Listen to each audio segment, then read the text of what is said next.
Así. Hola, ¿cómo están? Mi nombre es Roberto Gaitán y hoy vamos a hablar sobre la inclusión en el autismo. Estamos siendo acompañadas por terapeutas educativas y aparte que te van a presentar, nos van a hablar un poco sobre su experiencia. Hola, muy buenas tardes, mi nombre es Karen Reba. Hola, soy Glenda Cárdenas. Hola, mi nombre es Jennifer Treviño. Empezaré haciendo unas preguntas a las cuales ellas van a responder cada quien, ya sea que una quiera empezar con solamente contestar una, pueden contestar las tres, como se les sea más conveniente. Y la primera es, ¿cómo se manifiesta el autismo en sus diversas formas y sus mitos más comunes?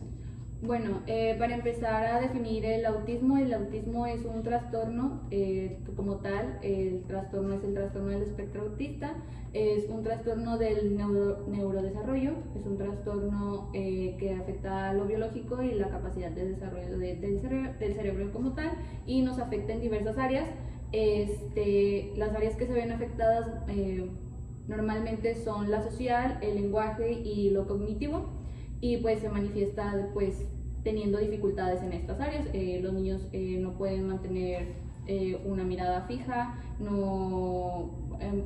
hay veces que no se presenta el habla, no mantienen relaciones sociales, están como más dispersos, así es. No comprenden las emociones ni de ellos ni de otros, perdón, tampoco comprenden el contexto de lo que están viviendo o de cómo se les habla.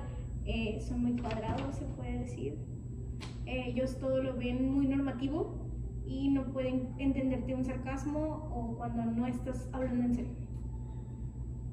Sí, claro. Sí, nada más para quedar claro, eso se presenta desde los primeros años de edad y perdura para toda la vida. O sea, no es una enfermedad, no se quita con medicamento, solo se trabajan las conductas mediante las terapias y se tiene que sobrevivir con eso y trabajarlo mediante las conductas, las emociones y todo para poder sobrellevar el espectro, pero pues no es una enfermedad, es una condición.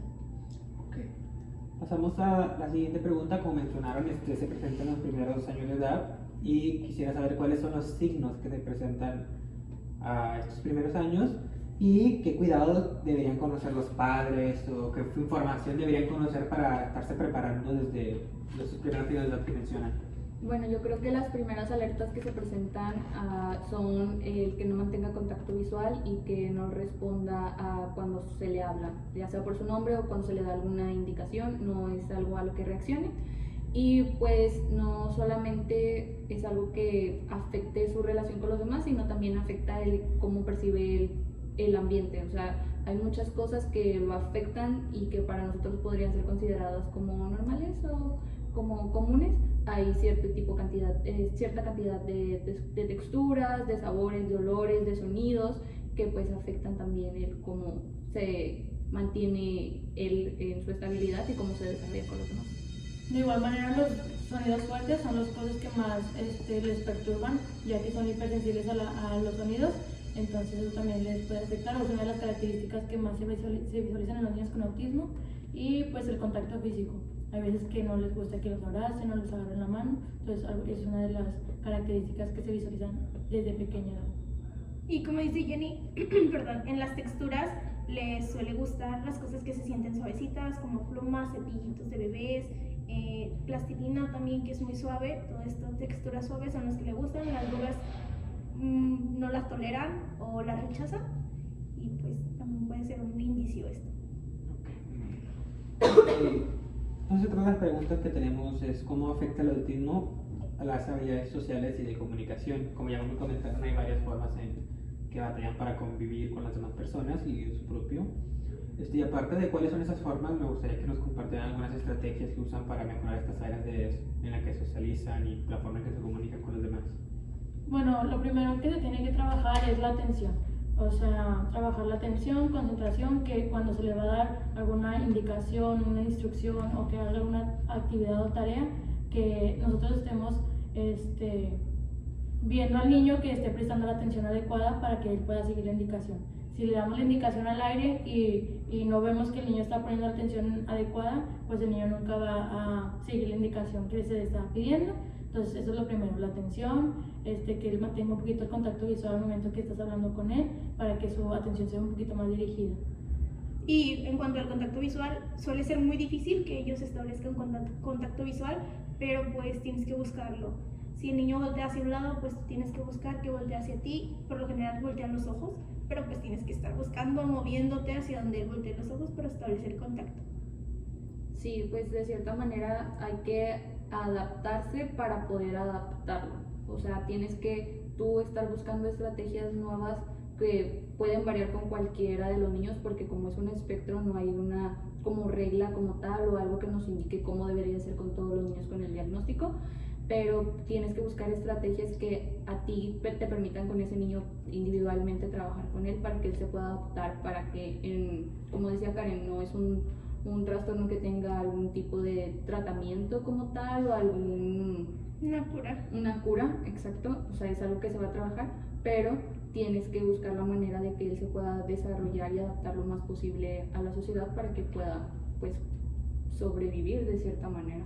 Y hay que entender algo, cuando hablamos de espectro autista o cuando hablamos de señales, solo pueden llegar a ser señales, pero no quiere decir que todos los niños que presenten esto tengan autismo o niños que no lo presenten no tengan autismo.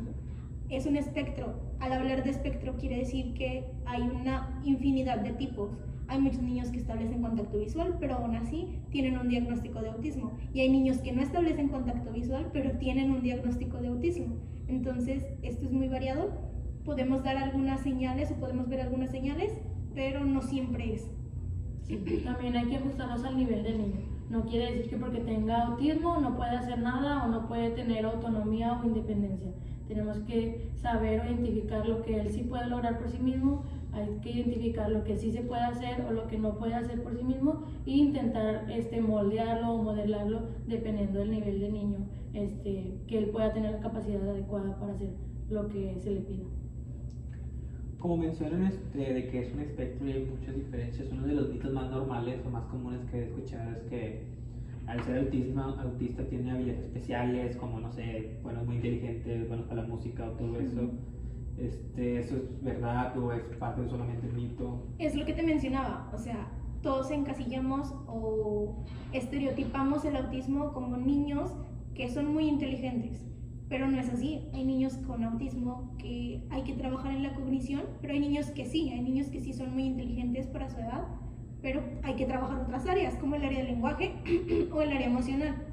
Entonces no nos dejemos llevar por un estereotipo o por lo que vemos en series, porque por lo general en series dicen autismo y es un niño súper listo, habilidades de superpoderes casi, entonces no hay que encasillarlos en esto. Sí, hay muchas habilidades, o sea, hay muchas cosas que los niños aprenden a adaptarlos de cierta manera, pero eso no quiere decir que son súper dotados o niños súper genio ni nada por el estilo. Simplemente es la manera en la que ellos pueden adaptarse a convivir con los demás y no significa que así sea para todos los niños. Digo, como dice Glenda, va a haber niños que sí tengan muchas habilidades, que sean muy inteligentes y muy activos y que no se vea como afectado tal cual, pero hay cosas que se van a tener que trabajar. Siempre hay en un centro como en un centro psicopedagógico, pues puedes llegar a notar la cantidad de diferencias que hay en los niños. Así tengas 5 o 10 niños, puedes ver que entre todos hay alguna diferencia. Hablando sobre esto de los estereotipos, ¿cómo crees que influye en la vida estos tipos de estereotipos? Refiriendo al saber que tu niño tiene autismo o piensas que va a tener autismo, ¿cómo crees que las personas a su alrededor, tanto como los padres o como la sociedad, piensan que debe ser o estereotipan el comportamiento que debe tener o la vida que debe vivir? Ok, desde que los papás escuchan la palabra autismo, dicen mi hijo está enfermo. Hay que entender que no es una enfermedad, es una condición con la que se vive y que el niño se tiene que adaptar al mundo en el que está viviendo. Entonces,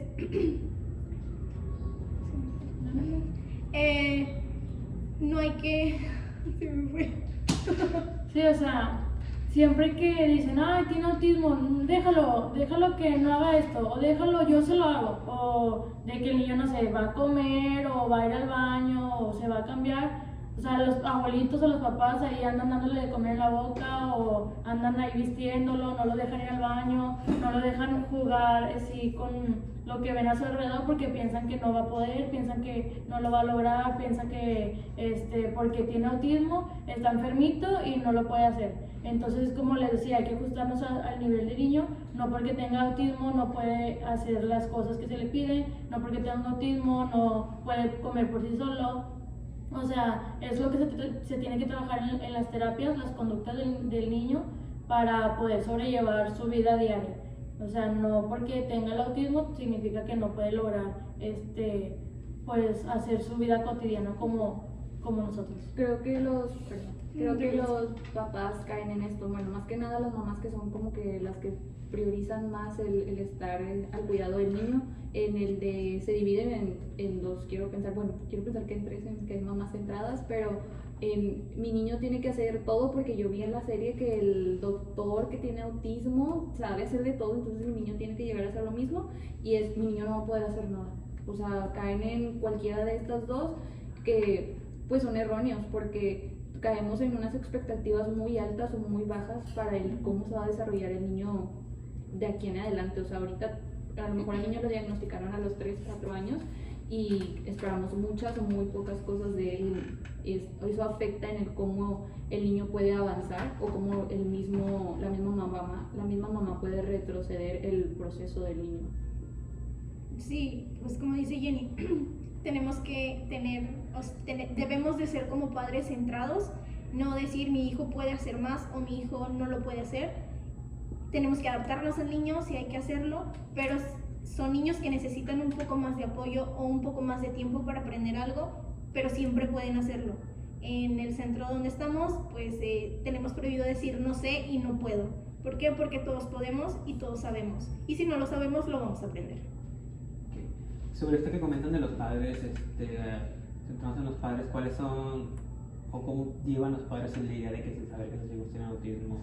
Y sobre aparte de lo que viven ellos al saber eso, ¿cómo se les puede ofrecer apoyo? ¿Cómo podemos ayudar a los padres a sobrellevar esto que están viviendo? Pues más que nada, primero trabajar lo de la aceptación, porque hay veces que vienen, bueno, en nuestra experiencia aquí en el centro, vienen a valoración y les preguntas el motivo de consulta, te dicen no, a lenguaje o a conducta, pero vas valorando al niño y te vas dando cuenta que pues tiene conductas de autismo, entonces platicamos con los papás, les aplicamos las evaluaciones, el filtro de atención para el autismo y pues les vas explicando de que, ok, les voy a hacer este test para ver las características o los criterios que su hijo tiene, si lo ha presentado o no lo ha presentado, para saber si se le puede hacer una calibración y mandarlo al neurólogo para diagnosticarlo. Entonces le vas haciendo las preguntas y como ya les explicaste que si tiene estas características puede ser que tenga autismo, entonces ya dice, ok, sí lo hace, bueno, con ayuda, pero sí lo hace. O no lo hace, es que sí es muy inteligente, pero no tanto. O sea, es muy inteligente para que sea autismo, pero no es tan inteligente como para que sea Asperger. Entonces, lo primero que tienes que trabajar con los papás es la aceptación de que tal vez su hijo pueda tener un trastorno o un déficit o a lo mejor es pura conducta. Entonces, primero trabajar la aceptación con los papás. Pues sí. Más que nada la aceptación. ¿Qué otra pregunta hiciste? ¿Cómo se puede trabajar? Podemos ofrecer a los padres? ¿Qué apoyo hay para ellos? Ok, aquí en el centro pues tenemos apoyo de talleres para padres en cuales damos alternativas o herramientas y les damos algunas indicaciones. Cada terapeuta les da ciertas indicaciones para sus pacientes, a los papás, para que trabajen en casa, porque no solo se queda el trabajo aquí, también hay que llevarlo en casa y en donde quiera. Entonces, pues también hay que trabajar en casa. A los papás se les brindan herramientas como, pues igual, o sea, como te digo, se les da talleres para sobrellevar esto, sobrellevar la conducta, cómo trabajar las texturas con los niños, cómo trabajar el lenguaje en casa con los niños. Y pues sí, en sí es esto, darle talleres. Recomendaciones, observaciones de cómo podemos trabajarlo, o sea, recomendaciones de cómo trabajamos aquí en el CEDAP, cómo trabajamos en la casa y cómo podemos trabajar en la escuela. Entonces es básicamente los talleres que se les brindan a los papás para poder sobrellevar las conductas de su hijo, ya sea con un trastorno o un déficit o sí. ¿Y cómo impacta el autismo en la educación? ¿Qué prácticas inclusivas puede implementar la escuela para un entorno favorable? ¿Tienen problemas? ¿No son incluidos? Sí, dentro del centro tenemos muchos pacientes que no hay inclusión en sus escuelas como tal. Sí los dejan asistir porque es un derecho para ellos, porque no les pueden negar este derecho, pero también les ponen muchas trabas. ¿Qué trabas? Que Bueno, si la escuela, por decir en el jardín de niños, que no sé, van de 9 de la mañana a 12, son 4 horas. Bueno, no puedes venir las 4 horas o 3 horas, nada más puedes venir media hora. Y tiene que acompañarte tu mamá. Y tenemos varios casos en los que el niño nada más va 15, 20 minutos y pues a qué va, no aprende nada, ni siquiera llega a sentarse o a adaptarse al lugar para poder aprender algo. Entonces este tiempo no es el correcto. Aunque dicen que es inclusión, pues no están incluyéndolos porque los están excluyendo al quitarles tiempo de escuela. Es comprensible que pues hagan esto, de cierta forma es comprensible porque tienen mucha cantidad de niños, pero también pues tienen que ver que no es alguien diferente, es igual que todos nosotros. Necesitamos ayuda para aprender, sí, pero es igual que todos los demás niños. Sí, también hay casos donde dejan a los niños que se queden el turno completo y la maestra, o sea, si el niño tiene una actividad grupal y todos los demás niños están trabajando en la misma actividad y el otro niño no quiere trabajar ahí y mejor se puso a jugar con una plastilina o con colores, pues déjalo que juegue para que no esté interfiriendo en la clase. No tratan o no hay un esfuerzo porque el niño sea incluido ni porque intente aprender un poco de lo que se vea o intentar adaptarse a la situación y que los niños puedan manejar un poco la clase hacia lo que él puede realizar o no. Entonces también se les dan recomendaciones a los maestros, a las maestras para que se pueda adaptar las clases a lo que el niño necesita, y en muchas de las ocasiones pues no hay tanto apoyo por lo mismo que dice Glenda de la cantidad tan grande de alumnos que tienen las maestras de alguna escuela pública. Pero también hay maestros que sí piden comunicarse con nosotros, a los padres les piden comunicarse con nosotros como terapeutas para darles recomendaciones y para poder darle un avance o un seguimiento a las terapias del niño. Entonces está en una balanza que por lo general va ganando más la exclusión, pero hay quienes sí lo hacen. En estos últimos momentos, no sé si tengan algún conocimiento sobre el avances de investigaciones o cómo ha cambiado, cómo se percibe el autismo a como era antes, refiriéndose a pues, a información extra, cómo van conociendo más cosas, algún conocimiento que tengan. Pues básicamente, o sea, el autismo siempre ha existido desde los tiempos de antes, solo que ahorita pues ya se diagnostica, ya tenemos más conocimiento de cómo trabajarlo, ya existen los neurólogos que saben cómo evaluarlos, y pues antes nada más veías que no hablaba o que no socializaba y pues decían, está loquito o cosas así. Está enfermito. Ajá. Entonces, básicamente, pues todo el avance que se ha tenido en este tiempo, que es las terapias, la terapia conductual, los neurólogos, la red de apoyo que se trabajan con los niños en casa, en las terapias, en los médicos, los nutriólogos, porque también es muy importante la alimentación en los niños con autismo. No solamente hablando de como niños como tal, infantes, también dentro de las universidades se ha dado que hay casos de autismo que tal vez no fueron diagnosticados en su momento, y dentro de pues tan siquiera la Universidad Autónoma hay capacitaciones a los maestros para que aprendan a identificar a alumnos que tengan, porque pues ahí también se manejan grupos de alumnos muy grandes, que puedan identificar alumnos que tengan con cualquier tipo de trastorno, no tal cual solamente el autismo, pero que lo identifiquen para poder canalizarlo a algún lugar, y que dentro de esos mismos capacitaciones y talleres que se les da, les dan herramientas para que puedan trabajar con ellos y puedan comprender un poco más la situación, porque pues hay muchas veces que como padre, madre o como alumno ya, o sea, como un estudiante de universidad, no te acercas a hablar sobre ciertas situaciones y a lo mejor es algo que está obstaculizando tu proceso de educación. Entonces es importante que se brinden este tipo de talleres pues en cualquier nivel, ya sea como los que se brindan aquí para los padres de familia, que se pueden llegar a brindar en escuelas o en jardines de niños, y los que las mismas universidades pueden llegar a brindar a los docentes para que puedan sentir el apoyo de los alumnos para adaptar la situación y que su proceso universitario pues sea próspero. También en cuanto a sociedad, pues ha habido un gran avance, porque no nos quedamos solo en lo clínico, en la parte de salud y en la parte educativa. También como sociedad yo creo que hemos avanzado, porque ya lo digo porque lo he visto, ya la sociedad acepta, se puede decir, o incluye más a los niños o lo ve como autismo y no como está loquito o está enfermito. Y es como que, ok, antes veíamos a un niño haciendo berrinche y ay, chiflado, y ahora es que, ay no, o sea, no sabemos qué pueda llegar a tener o por qué esté teniendo esta crisis emocional o sea un berrinche, ya no sabemos, ya somos un poco más conscientes y más empáticos y ya no juzgamos como tal pues lo que lleguemos a ver en la calle. Y también pues ahora en Halloween vi a muchos niños con su su calabacita azul, y muchos decían de que ok, ya para saber qué tipo de dulce darle, no hacer ruidos extraños, no darle texturas extrañas, no asustarlos tanto. ¿Por qué? Porque sabemos, ya los identificamos. ¿Para qué? Muchos, hubo una contradicción en esto.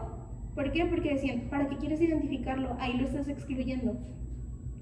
Desde mi punto de vista, yo digo que los estamos incluyendo. ¿Por qué? Porque a ellos les perturban los ruidos muy fuertes. Entonces, ves a un niño, si tienes en tu casa una decoración que hace ruidos muy fuertes y ves a un niño con una canastita azul, ok, le bajas el ruido, ¿para qué? Para que él pueda acercarse y también sentirse incluido con lo que está pasando en su entorno, o a su alrededor.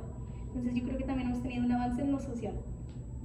Sobre esto de que es muy diverso el autismo, ¿cómo se trabaja con esta diversidad sabiendo que cada vez pues, es único y todas diferentes necesidades? ¿Y cómo trabajas con tanta diversidad de casos de niños que son diferentes en forma de ser? Pues, por ejemplo, aquí en el centro donde trabajamos, todas las terapias son grupales, pero sobre objetivos. Y es específico al trastorno o al objetivo del niño. Ya sea si el niño tiene autismo, pero sí tiene lenguaje verbal, ok, vamos a trabajar la conducta. Entonces es una terapia más individualizada en cuestión de que si todavía no aprende a tomar asiento, a seguir indicaciones o esperar turnos, ok, vamos a seguir trabajándolo hasta que lo pueda lograr. Entonces son una de las terapias que nosotros brindamos, que es más que nada trabajar el objetivo específico en cada niño. Aunque tengan autismo todos, se trabaja de diferente manera cada uno hasta que se llegue al avance que requerimos. Como última pregunta ya para ir terminando, ¿cuál cree que sea el papel de la sociedad para promover la inclusión y el apoyo a las personas con autismo? ¿Para qué? Pues, ¿cómo cada persona puede generar esta conciencia de una manera positiva para apoyar a cómo está todo el tema del autismo? Pues es lo que te comentaba de esto del Halloween, pues haciendo estas secciones. Tal vez no tanto como, vamos a ponerle una etiqueta de autismo, porque tampoco hay que etiquetar, pero sí tratando de identificar. ¿Cómo? Pues con esto. Son pequeñas cosas que los niños no notan o que los demás a veces ni llegamos a notar, pero quien investiga o quien sabe, pues lo nota. Entonces podemos hacer este tipo de cosas como que, es un niño con una canastita azul, vamos a tratar de adaptarnos nosotros a él, no de que él se adapte a nosotros. O bueno, es un intermedio, hay que él tiene que adaptarse a nosotros, pero nosotros también adaptarnos a sus necesidades y a sus límites, porque por lo general ellos tienen muchos límites, entonces pues hay que tratar de adaptarnos a ellos. Yo creo que en general, o sea, no solamente con un trastorno como tal, si como sociedad logramos empatizar con las situaciones que están viviendo los demás, yo creo que ya eso es un gran avance. Como decía Glenda, o sea, estábamos acostumbrados a ver que niños hacían berrinches en algún supermercado o escucharlos llorar y decir, es que el niño está chiflado, pues intentar comprender que pues no sabemos tal cual y no vamos a ir a preguntar la situación por la que está pasando el niño o la persona, y tratar de empatizar un poco con él. Puede que esté pasando por esto, o sea, sin llegar a suponer de más, simplemente comprender la situación de que no todos estamos bien en todos los momentos y que hay cosas que nos pueden llegar a alterar o frustrar. Yo creo que es lo principal que podemos hacer como sociedad, o sea, empatizar con los demás y con la situación que se vive como tal. No sabemos lo que esté pasando cada uno y es importante tolerar lo que los demás puedan llegar a presentar en algún caso. Entonces esto es todo por por el podcast de hoy. Fue un placer tenerlas aquí. Espero que este mensaje ayude a la comunidad a tomar conciencia, no solo sobre el autismo como tal, sino a la empatía y a incluir y dejar estos pensamientos de exclusión. Así que muchas gracias por haber venido, por haber apoyado, y nos vemos hasta la siguiente. Y por último, una frase. Recordemos que el autismo no es un mundo aparte, es parte de este mundo. Entonces, pues tenemos que adaptarnos y incluirlos o incluirnos en su mundo. ¿Ok? Ok. Y pues ya está todo. Bye.